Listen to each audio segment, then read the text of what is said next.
So I'm sitting here, lovely afternoon at the VMFA, the Virginia Museum of Fine Arts, and I'm thinking about the blossom. We all have blossoms in our brain, and little children have an amazing growth spurt. Just the beauty of the literature and the arts and the music and theater and dance and all that builds communication skills. It's really, really quite wonderful.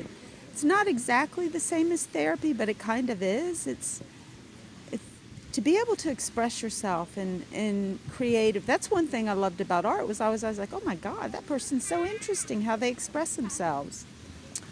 So I think that's really important in our school systems is creative thinking and practicing the arts. And then we have the STEM, which is science, technology, engineering, and math. That's, we want to have structures and build the world. We got to have some concrete things. Those things are also measurable on the SOL test, whereas literature and arts is not so much. So how do you know you're achieving?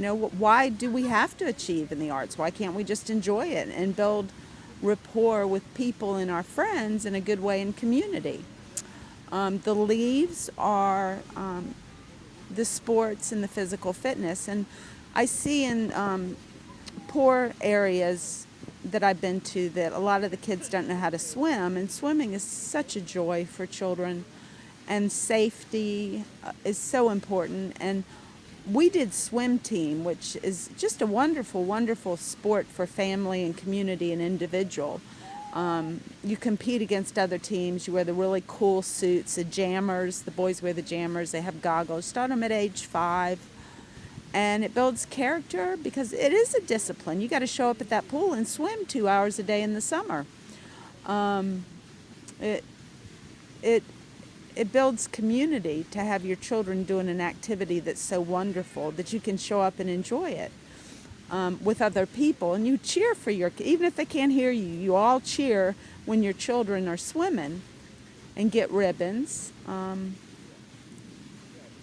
I think some of the poor kids have the athletic ability to maybe get scholarships to university. So we're missing out on that too. Swimming is a categorical imperative in my book that everybody knows how to swim well for safety and longevity. As you get older, you can swim, you can go to the river, it doesn't cost any money. So yeah, I saw that as a big void in the neighborhood. Well, and also the swing sets, they didn't have swing sets. I thought that was crazy because then they get in trouble. If they don't have activities to do, they get in trouble. What about scuba diving and surfing and all that good stuff? So anyway, that's the leaves, and then the roots are your families, your caregivers, your community workers, the hospital, the police, the carpenters, all the people in the community that build the community. And so I think we need to tend to the whole child. But one thing that we have that's a problem right now that I noticed was I had art therapy. And when you have children, they don't have the words to verbalize what's bothering them, and so they act out. A lot of people do that. A lot of people don't have the words, and they do things. I was a preschool teacher, so we always tried to get the kids to use the words. But theater therapy, art therapy, music therapy, I think every public school needs an art therapist to tend to the individual that's having troubles, and you don't know what's going on in that family, so you do some art therapy with them. It will prevent violence because you catch it early on and you get it worked on and fixed. It might be mental illness. It might be they need medicine, or maybe someone in their family has mental illness.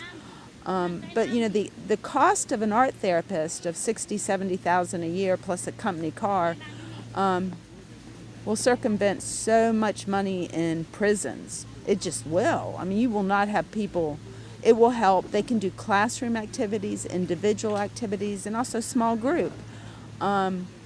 With the society the way it is, that's having as many problems as we're having, an art therapist would end up saving us a lot of money in prisons. And no more excommunicating or suspending a student. That it's a child. It's got problems. What are you going to do? Well, let's take him in and let's work with him for 2 weeks and see what happens. They may need medication. They may be being abused at home. You don't know. So to fix this in our public schools with art therapy is the least expensive way and also the safest way. You won't have the shootings.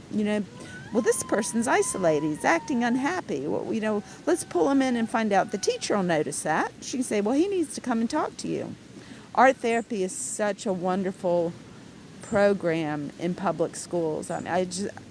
It will circumvent a lot of violence, welfare in prisons. It really will. Thank you, Ellie Ellis.